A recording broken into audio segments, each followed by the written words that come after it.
토끼띠 선생님들 잘 찾아오셨습니다. 1951년 신묘생으로 오랜 세월 부드럽게 사람을 품고도 속으로는 상처를 꾹꾹 눌러 담으며 살아오셨지요. 남들 일은 먼저 챙기고 내 마음 돌보는 일은 늘 뒤로 미뤄둔 채 조용히 책임을 감당해 오느라 어느 순간부터는 내가 원하는 건 뭐였지 하는 허전함이 스며들었을 수도 있습니다. 요즘 세상은 하루가 다르게 바뀌고 절차와 제도, 디지털 환경까지 낯설어서 숨이 턱 막힐 때도 있으셨을 겁니다. 그래도 여기까지 고운 마음과 치밀한 손길로 걸어오신 발걸음이 얼마나 귀한지 저는 알고 있습니다. 이야기 시작하기 전에 구독과 좋아요로 마음을 나눠주시고 댓글에 꼭 이루고 싶은 소원을 적어주세요. 저는 새벽마다 조용히 마음을 모아 선생님들의 이름과 바람을 떠올리며 응원드리겠습니다. 이제 2025년 8월 을사년 갑신월의 흐름을 신묘생 토끼띠의 기운에 맞춰 명리학적으로 풀어보겠습니다. 신묘는 겉과 속이 다른 두 기운이 만납니다. 신은 차갑고 날카로운 금의 기운, 묘는 새벽의 풀잎처럼 여린 듯하지만 강하게 치고 올라오는 목의 기운입니다. 금과 목이 서로 맞닿은 구조라서 마음속에는 기준과 원칙을 세우는 냉철함이 있고 겉으로는 부드럽고 유연하게 움직이며 사람 사이를 매끄럽게 조율합니다. 이 조합은 섬세한 감각과 현실 감각을 동시에 갖추게 하지만 때로는 내면의 날카로움이 나 자신을 찌르는 칼이 되기도 합니다. 2025년 전체를 덮는 을사년은 목과 화가 맞물려 자라나고 드러나는 힘이 강하게 작동합니다. 묘목에게 목은 친근한 힘이지만 사화하는 상해를 만들어 뜨거운 불기운이 묘목의 간사한 줄기를 태우거나 물기를 빼앗을 수 있습니다. 즉 하고 싶은 마음은 크고 보여지는 욕구도 살아나지만 화의 과열과 급함이 덧붙으면 마음이 먼저 지치거나 관계가 갑자기 불편해질 가능성이 있습니다. 이를 다스리려면 신금의 분별력을 살려 기준을 단단히 세우고 무리한 감정 표출을 피하는 절제가 필요합니다. 8월은 절기로 여름 끝자락을 지나 가을로 넘어가는 문턱이며 간지로는 갑신월입니다. 갑은 큰 나무처럼 곧게 뻗는 양목, 신은 서늘하게 벼려진 금입니다. 목은 키우려 하고 금은 잘라 정리합니다. 묘목 입장에서 갑목은 더 크게 뻗어가자는 신호이고 신금은 그 가지를 다듬어 모양을 잡자는 신호입니다. 여기에 이미 을사년의 목화가 깔려 있으니 커지려는 힘과 정리하려는 힘, 드러내려는 불길과 식혀내려는 금기가 동시에 선생님을 둘러싸는 셈입니다. 결국 무엇을 키우고 무엇을 덜어낼 것인가를 스스로 분명히 정해야 합니다. 내가 먼저 가지치기를 하면 외부의 칼날은 무뎌집니다. 내가 먼저 기록하고 계획하면 외부의 변화는 나를 흔들 힘을 잃습니다. 신금의 기운은 문서와 기준, 계약과 절차, 디테일한 점검을 좋아합니다. 갑신월에는 금생수의 흐름이 살아 움직입니다. 정보나 제도 변경, 문서 처리, 계약 제한 같은 형태로 기회가 먼저 들어오고 그것이 곧 실제 자금 흐름이나 이동, 새로운 인연으로 바뀌어 수의 기운을 만들 수 있습니다. 사화와 묘목의 상해가 감정적 반응과 즉흥적 결정을 부추길 수 있으니 어떤 정보든 먼저 적어보고 하루나 이틀 뒤에 다시 읽어보는 절차를 생활화해보세요. 이 작은 텀이 화의 과열을 시키고 금의 칼날을 섬세한 조각칼로 바꾸어 상해를 상생으로 전환시킵니다. 을목이 토를 파고드는 해, 그리고 갑목까지 더해지는 8월은 예전 방식만 고집하면 버겁다는 신호를 확실히 줍니다. 신묘생 토끼띠는 본디 변화에 민감하고 민첩하지만 속의 신금은 새로운 것을 받아들일 때도 일단 기준부터 세우려 합니다. 이 기준이 유연하면 목의 성장 자극이 들어올 때 탄력 있게 받아낼 수 있고 기준이 과하게 단단하면 목의 칼날이 내 고집을 파고들면서 균열을 만들 수 있습니다.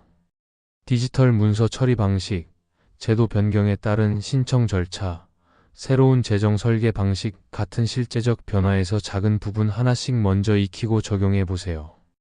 한꺼번에 바꾸려 하면 지치고 작은 성공 경험을 쌓아가면 목과 금이 조화를 이루며 선생님의 중심을 더 단단히 만들어줍니다.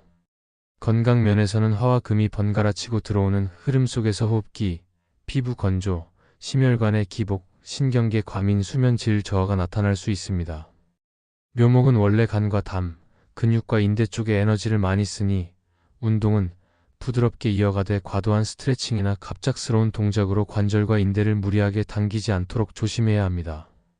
늦은 밤 자극적인 뉴스와 논쟁을 줄이고 미지근한 물 한 잔과 느린 호흡으로 하루를 차분히 마무리하면 물의 기운이 맑아집니다.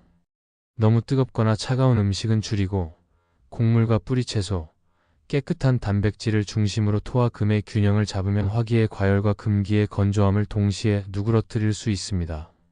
작은 증상도 바로바로 챙기는 부지런함이 이달 건강운에서 곧 예방입니다. 재물운은 활동과 교류, 그리고 정리의 힘이 함께 살아나는 달입니다. 갑신월의 금은 불필요한 것을 과감히 잘라내는 칼이며 묘목은 그 자리에 새싹을 틔우는 힘입니다. 사용하지 않는 구독료, 오래된 보험이나 불리한 대출 조건, 유지비만 나가는 물건이나 서비스들을 정리해 구조를 바꿔보십시오. 정리만으로도 수의 흐름이 부드러워지고 새롭게 들어올 재정 기회를 담을 여백이 생깁니다. 돈은 모으기만 하면 막히고 흘려보낼 때 다시 돌아옵니다.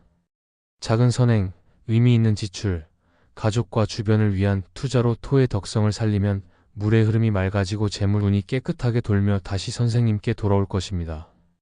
인연과 귀인 운을 구체적으로 짚어드립니다.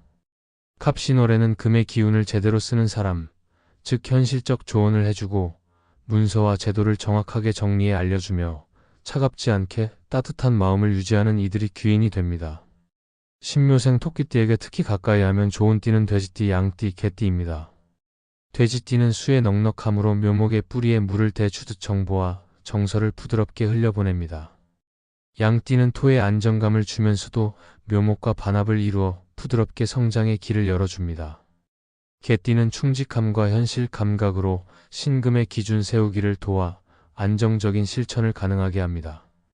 반대로 거리를 두어야 할 띠는 닭띠, 쥐띠, 용띠입니다. 닭띠는 묘목과 정충이라 사소한 말끝이 부딪히고 판단 싸움으로 번지기 쉽고, 쥐띠는 수의 빠른 변화가 묘목의 섬세함과 충돌에 감정 소모가 커질 수 있으며, 용띠는 진토와의 기운이 과하게 작동하면 묘목이 눌리거나 반대로 과도하게 뻗어버리는 불균형이 생길 수 있습니다. 멀리하라는 말은 인연을 끊으라는 뜻이 아니라 시간을 정하고 에너지를 무리하게 쓰지 않는 건강한 경계선을 세우라는 뜻입니다. 그 경계가 불필요한 소모를 막고 때로는 그들의 시선이 아이디어의 불씨로 남을 여지를 만들어줍니다. 말과 글이 운을 움직이는 달입니다.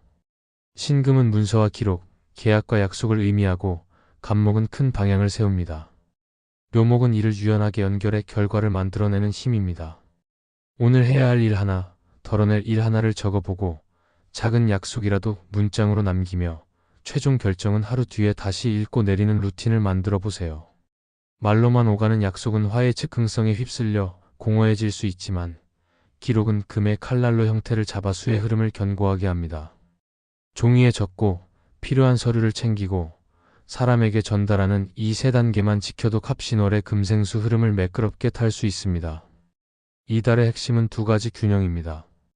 키울 것과 줄일 것을 스스로 가르는 균형, 그리고 불과 물, 목과 금의 온도차를 조율하는 균형입니다. 내가 먼저 가지를 쳐내면 외부의 칼날은 무뎌집니다.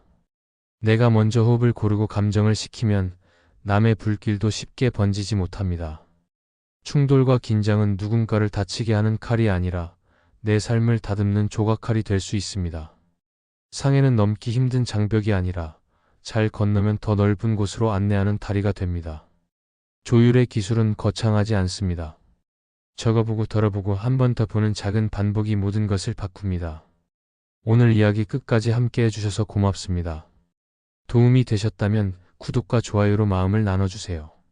인생은 결국 스스로 길을 내는 과정입니다.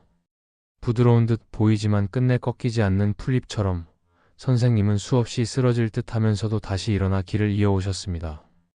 이제는 그 길 위에서 잡초를 뽑고 돌을 치우고 쉴 자리를 만들 시간이 찾아왔습니다. 오늘 적은 한 줄이 내일의 다리가 되고 오늘 덜어낸 한 가지가 내일의 여백이 되어 빛을 들여옵니다. 길은 끝나지 않습니다. 우리는 숨 쉬는 동안 배우고 다듬고 또 걸어갑니다. 그럼 오늘도 빛나는 하루 보내십시오.